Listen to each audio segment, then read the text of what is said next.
स्वागत है आपका। ब्रेक के बाद बांग्लादेश में मोहम्मद यूनुस की अंतरिम सरकार पर लगातार भारत विरोधी और बांग्लादेश के इतिहास के साथ खिलवाड़ करने वाले कदम उठाने के आरोप लगते रहते हैं।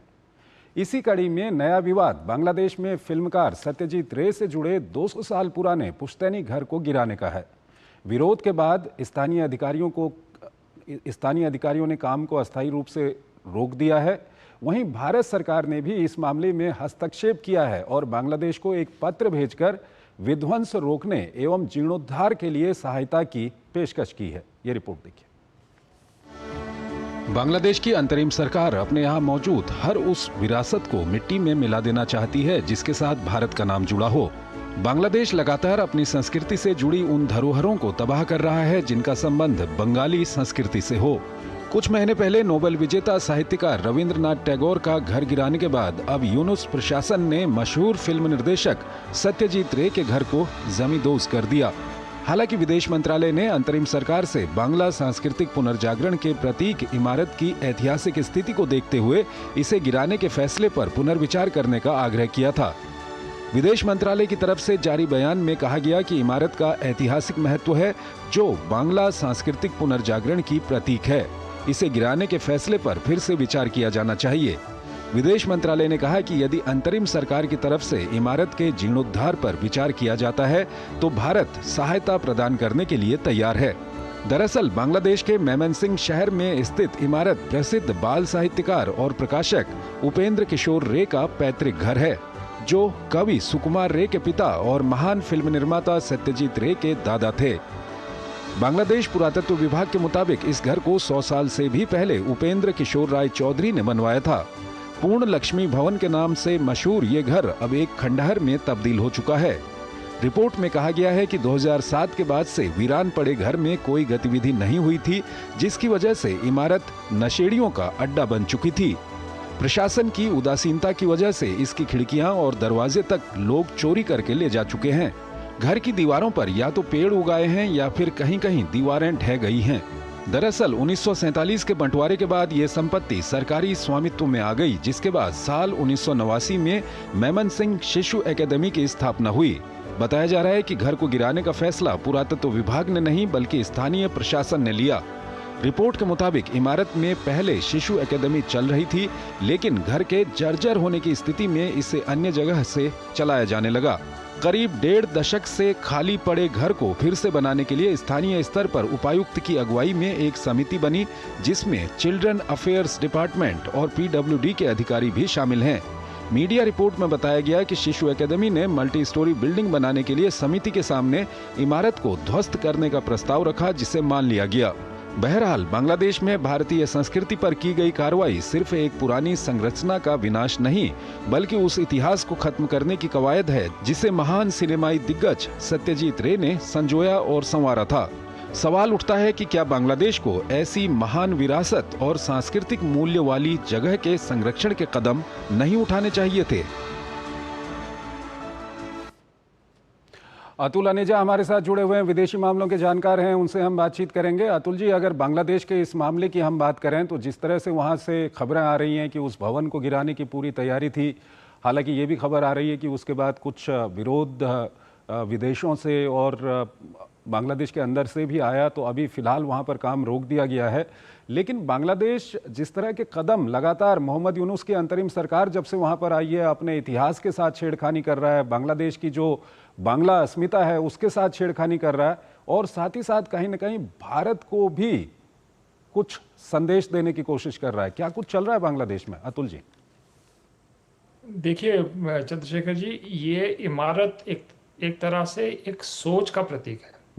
वो हमें जो बात है वो बड़ी बात वो है, क्योंकि इमारत गिराना, इसके पहले रविंद्रनाथ टैगोर का जो एक घर था वहां पर अटैक करना, शेख मुजीब का घर भी एक तरह से काफी उसको क्षतिग्रस्त किया गया है। तो ये प्रहार जो है ये एक सोच के ऊपर प्रहार है और वो सोच एक बंगाली नेशनलिज्म या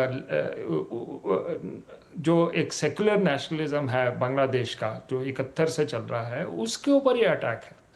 और ये अटैक इस वक्त आ रहा है क्योंकि यूनुस सरकार के जो समर्थक जो है एक पार्टी, वो है जमात इस्लामी।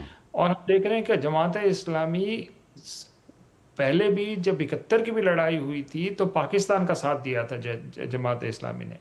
और अब उसकी जो इन्फ्लुएंस है जमात इस्लामी का वो सामने बढ़ के आ रहा है। ये जो इनकी सो कॉल्ड मॉनसून रेवोल्यूशन है उसमें भी जमात इस्लामी का जो छात्र पक्ष था उसने भी बहुत बड़ा एक तरह से एक भूमिका निभाई।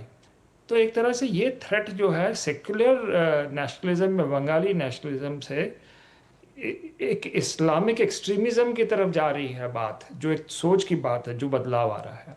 और उस बदलाव के अंदर हम एक और चीज़ देख रहे हैं, वो एक सामरिक रूप से देखें तो पाकिस्तान आईएसआई के लोग अब जो है खुलेआम यूनस सरकार की जो के लोग हैं उनके साथ मिलते हैं, बातचीत होती है। और वो और पुराना संबंध है पाकिस्तान की आईएसआई और जमात इस्लामी का। तो एक तरह से पूरी तरह सोच में बदलाव, एक्शन में बदलाव और एंटी इंडिया, तो ये एक पूरी तरह से एक एक साजिश ही नहीं, एक पूरी प्लान से लग रहा है ये बातें चल रही हैं।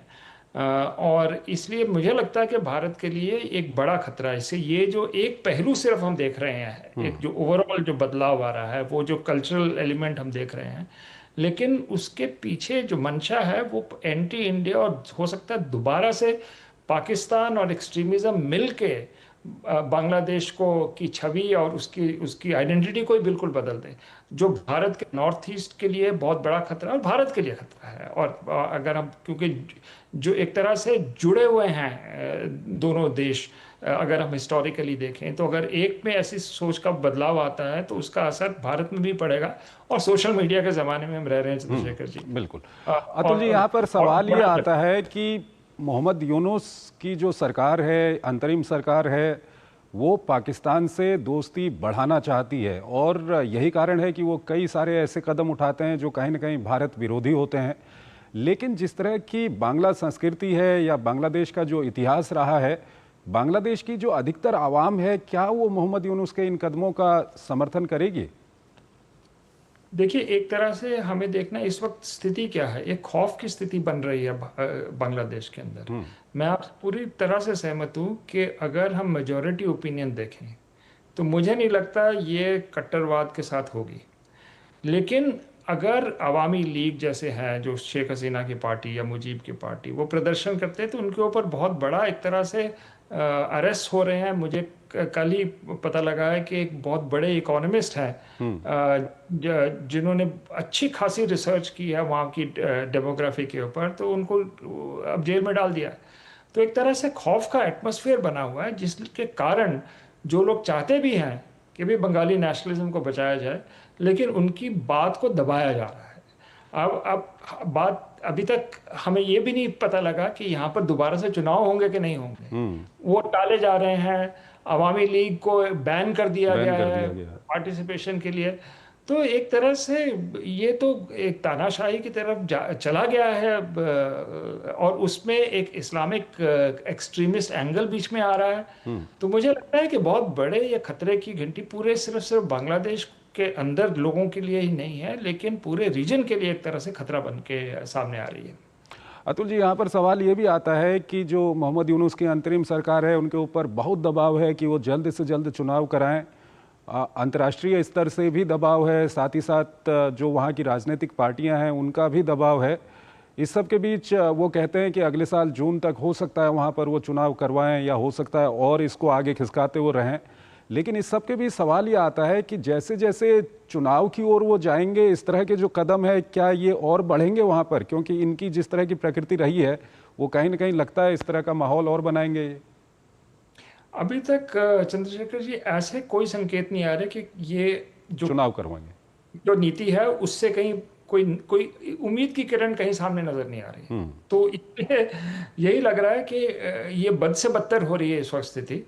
और भारत के लिए बहुत बड़ी सिर्फ समस्या नहीं, एक चुनौती है कि हम क्या ऐसे देश को जो एंटी इंडिया हो, भारत के खिलाफ ऐसे जा रहा हो, हम अफोर्ड कर सकते हैं इसको? ऐसी जो परिस्थिति है वो बनी रहे, हमारे पास क्या विकल्प हैं, किस तरह से हम एंगेज करें या प्रेशराइज करें, ये बात अब सोचने की और बहुत ज़रूरत है कि हम रणनीति बनाएं कि बांग्लादेश को हम टैकल कैसे करें। हम इससे मुंह नहीं फेर सकते। ये खतरे की घंटी हमारे सामने है, ये चुनौती है, तो इसका डटकर मुकाबला करने का वक्त आ चुका है। ठीक है अतुल जी, बहुत बहुत शुक्रिया आपका हमारे इस कार्यक्रम में जुड़ने के लिए और दोनों ही विषयों पर अपना महत्वपूर्ण विश्लेषण हमारे दर्शकों के साथ साझा करने के लिए। और यहाँ पर हम एक छोटा सा ब्रेक लेंगे और ब्रेक के उस पार आज की कुछ और महत्वपूर्ण अंतर्राष्ट्रीय खबरें आपको दिखाएंगे।